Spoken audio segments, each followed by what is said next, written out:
Welcome. Today we read Lesson 151 in the workbook and from the text, Chapter 14, Section 4, Your Function in the Atonement, paragraphs 1 through 5. And now for Lesson 151. All things are echoes of the voice for God. No one can judge on partial evidence. That is not judgment. It is merely an opinion based on ignorance and doubt. Its seeming certainty is but a cloak for the uncertainty it would conceal. It needs irrational defense because it is irrational. And its defense seems strong, convincing, and without a doubt, because of all the doubting underneath. You do not seem to doubt the world you see. You do not really question what is shown you through the body's eyes. Nor do you ask why you believe it, even though you learned a long while since your senses do deceive. That you believe them to the last detail which they report is even stranger when you pause to recollect how frequently they have been faulty witnesses indeed. Why would you trust them so implicitly? Why but because of underlying doubt, which you would hide with show of certainty? How can you judge? Your judgment rests upon the witness that your senses offer you. Yet witness never falser was than this. But how else do you judge the world you see? You place pathetic faith in what your eyes and ears report. You think your fingers touch reality and close upon the truth. This is awareness that you understand and think more real than what is witnessed to by the eternal voice for God Himself. Can this be judgment? You have often been urged to refrain from judging, not because it is a right to be withheld from you. You cannot judge.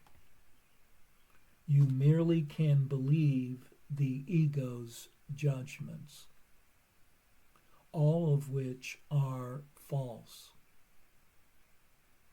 It guides your senses carefully to prove how weak you are, how helpless and afraid, how apprehensive of just punishment, how black with sin, how wretched in your guilt.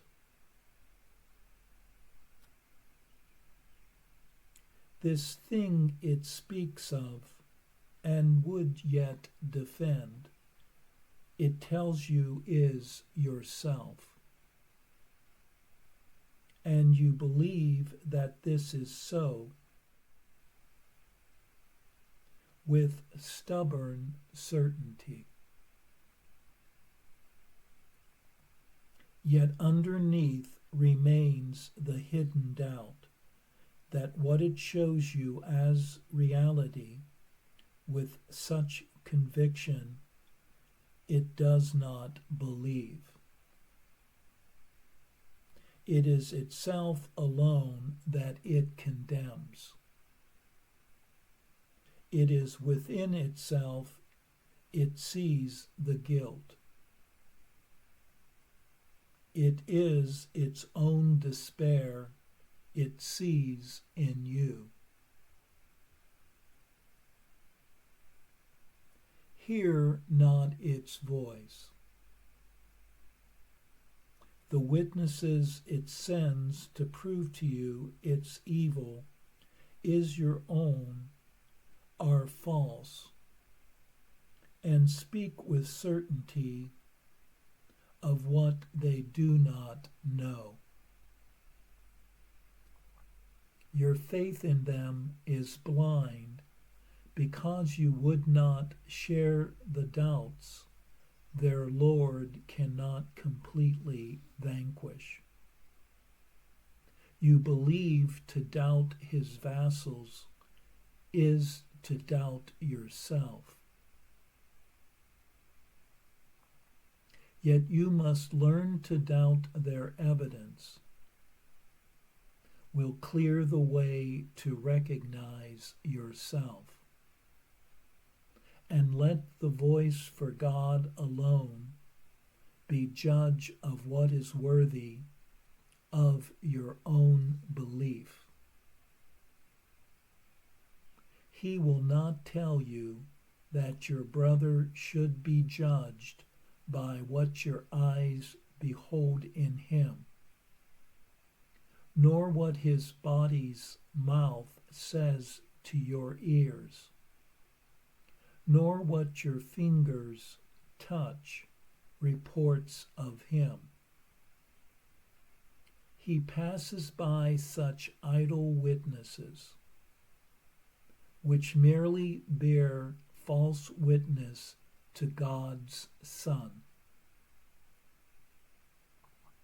He recognizes only what God loves, and in the holy light of what he sees, do all the ego's dreams of what you are vanish before the splendor he beholds.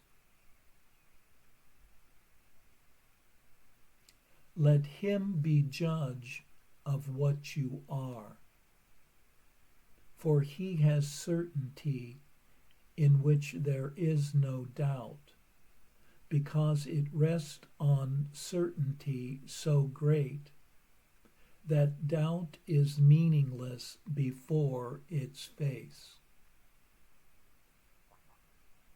Christ cannot doubt himself. The voice for God can only honor him, rejoicing in his perfect, everlasting sinlessness. Whom he has judged can only laugh at guilt, unwilling now to play with toys of sin, unheeding of the body's witnesses before the rapture of Christ's holy face. And thus he judges you. Accept his word for what you are, for he bears witness to your beautiful creation. And the mind whose thought created your reality. What can the body mean to him who knows the glory of the Father and the Son.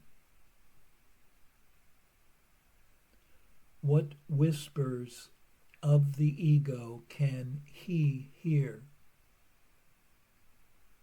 What could convince him that your sins are real? Let him be judge as well of everything that seems to happen to you in this world.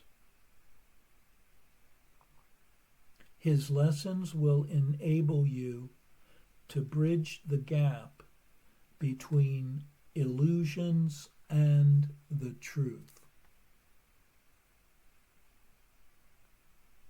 He will remove all faith that you have placed in pain, disaster, suffering, and loss. He gives you vision which you can look beyond these grim appearances and can behold the gentle face of Christ in all of them. You will no longer doubt that only good can come to you who are beloved of God. For he will judge all happenings and teach the single lesson that they all contain. He will select the elements in them which represent the truth and disregard those aspects which reflect but idle dreams.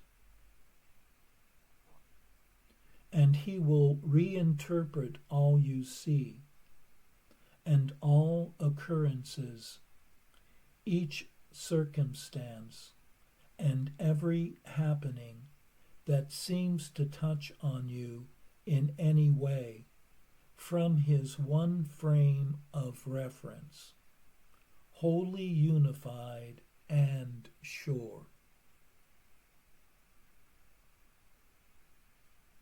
And you will see the love beyond the hate, the constancy in change, the pure in sin, and only heaven's blessing on the world. Such is your resurrection, for your life is not a part of anything you see. It stands beyond the body and the world, past every witness for unholiness, within the holy, holy as itself. In everyone and everything, his voice would speak to you of nothing but yourself and your Creator, who is one with him. So will you see the holy face of Christ in everything, and hear in everything no sound except the echo of God's voice. We practice wordlessly today, except at the beginning of the time we spend with God. We introduce these times with but a single slow repeating of the thought with which the day begins. And then we watch our thoughts, appealing silently to him who sees the elements of truth in them. Let him evaluate each thought that comes to mind. Remove the elements of dreams, and give them back again as clean ideas that do not contradict the will of God. Give him your thoughts, and he will give them back as miracles, which joyously proclaim the wholeness and the happiness God wills his Son, as proof of his eternal love. And as each thought is thus transformed, it takes on healing power from the mind which saw the truth in it and failed to be deceived by what was falsely added. All the threads of fantasy are gone, and what remains is unified into a perfect thought that offers its perfection everywhere. Spend 15 minutes thus when you awake, and gladly give another 15 more before you go to sleep. Your ministry begins as all your thoughts are purified. So are you taught to teach the Son of God the holy lesson of his sanctity. No one can fail to listen when you hear the voice for God. Give honor to God's Son, and everyone will share the thoughts with you which he has retranslated in your mind. Such is your Easter tide. And so you lay the gift of snow-white lilies on the world,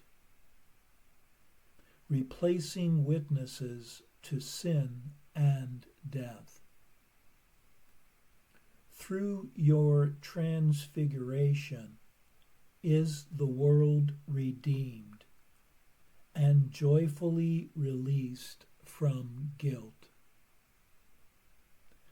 Now do we lift our resurrected minds in gladness and in gratitude to him who has restored our sanity to us.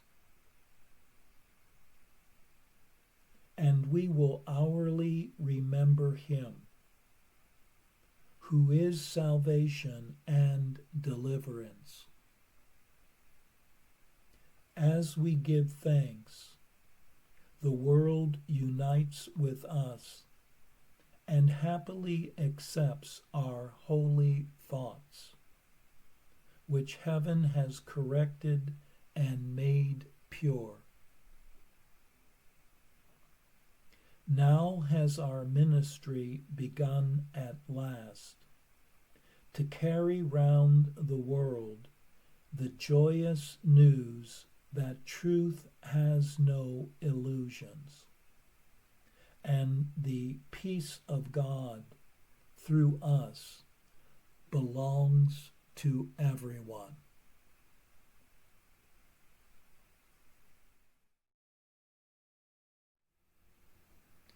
One is unable to judge, as we were told in this lesson, for one lacks the information required to make judgment possible. One only has partial evidence, and attempts to judge are but agreements with the ego's beliefs, which are false, merely opinions based on the absence of truth and wisdom. The appearance of certainty in one's opinions covers up the doubt and uncertainty that lies beneath them, a defense against one's own ignorance.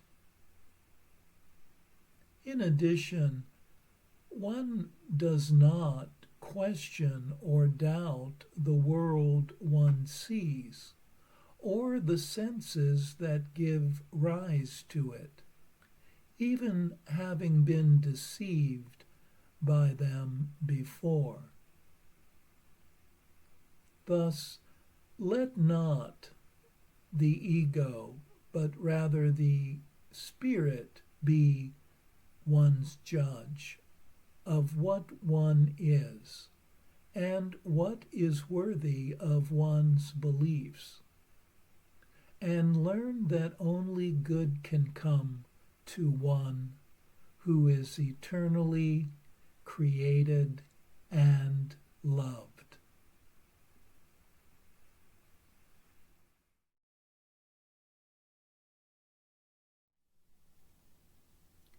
And now for our text reading for today, from chapter 14, section 4, Your Function in the Atonement, paragraphs 1 through 5.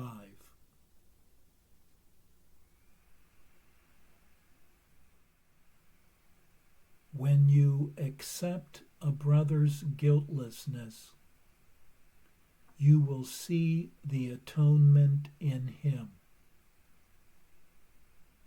For by proclaiming it in him, you make it yours, and you will see what you sought. You will not see the symbol of your brother's guiltlessness shining within him while you still believe it is not there.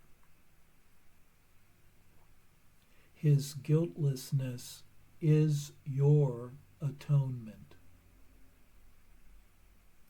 Grant it to him, and you will see the truth of what you have acknowledged. Yet truth is offered first to be received, even as God gave it first to his Son. The first in time means nothing, but the first in eternity is God the Father, who is both first and one. Beyond the first there is no other, for there is no order, no second or third, and nothing but the first.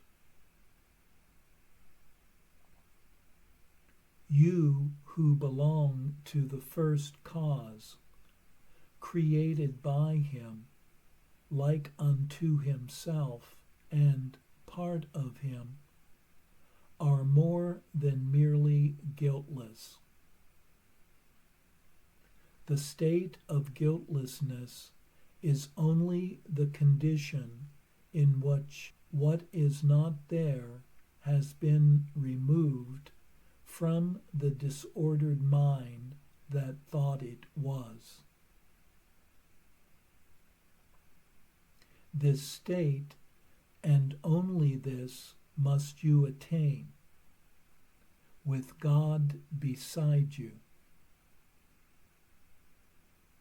For until you do, you will still think that you are separate from him. You can perhaps feel his presence next to you, but cannot know that you are one with him. This cannot be taught. Learning applies only to the condition in which it happens of itself. When you have let all that obscured the truth in your most holy mind be undone for you, and therefore stand in grace before your Father, he will give himself to you as he has always done.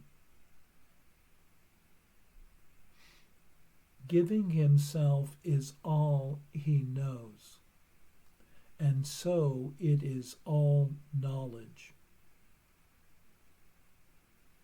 For what he knows not cannot be, and therefore cannot be given.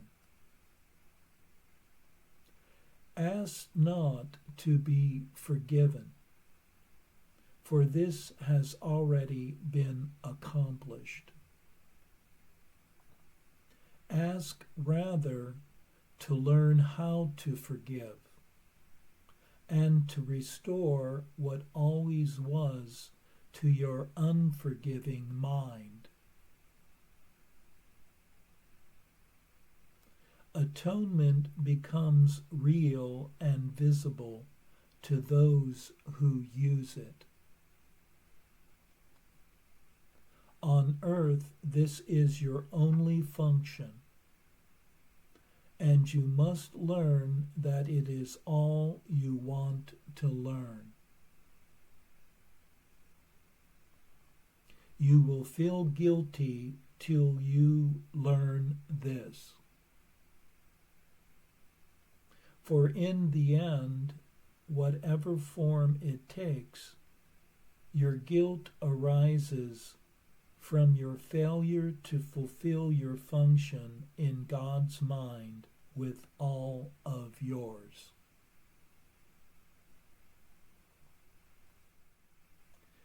Can you escape this guilt by failing to fulfill your function here? You need not understand creation to do what must be done. Before that knowledge would be meaningful to you. God breaks no barriers, neither did he make them. When you release them, they are gone. God will not fail, nor ever has in anything.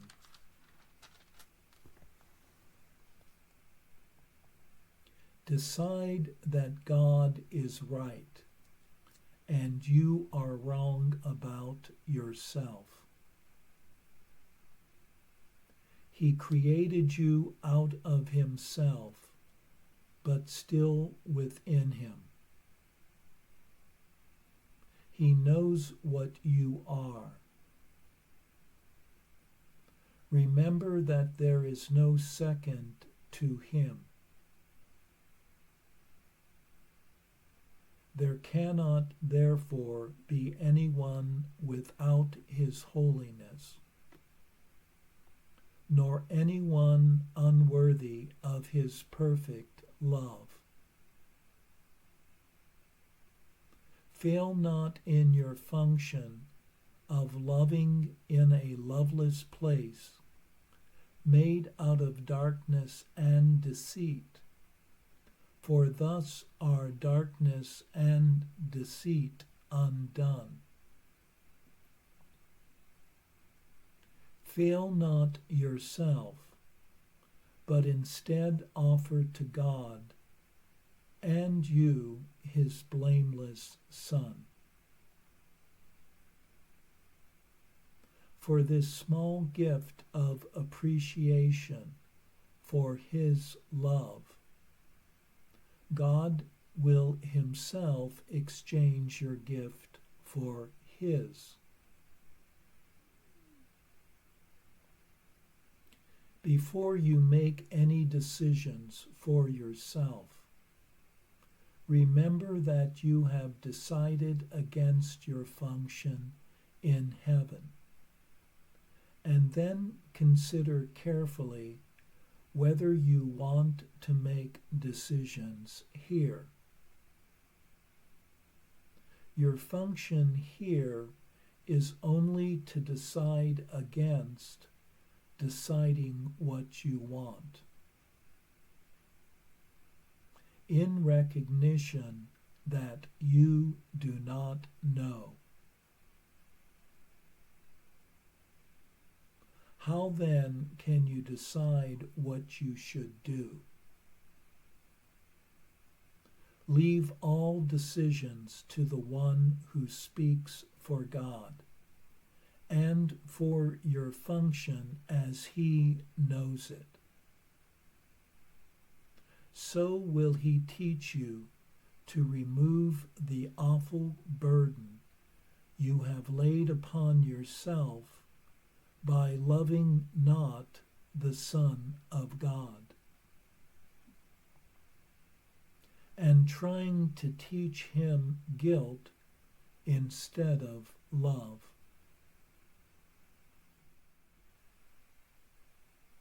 Give up this frantic and insane attempt that cheats you of the joy of living with your God and Father, and of waking gladly to his love and holiness that join together as the truth in you, making you one with him.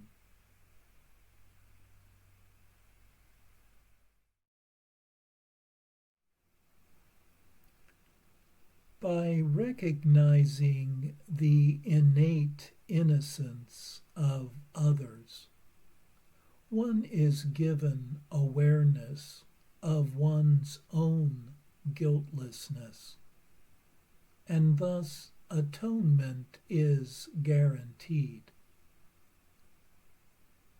The presence of guilt in the mind makes one believe that one is separate, isolated, and not united with eternity. One need not ask to be forgiven, but one needs to ask to be taught to forgive,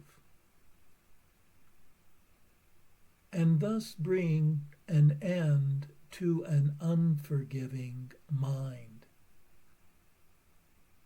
Forgiveness is one's only function in the world, and all of one's guilt arises from one's failure to fulfill this function. In accepting the atonement, one realizes that what one is what God created eternally, not what one made up in time. This is but to admit freely, joyfully, that God, truth, reality, is right, and what one has believed to be true is wrong.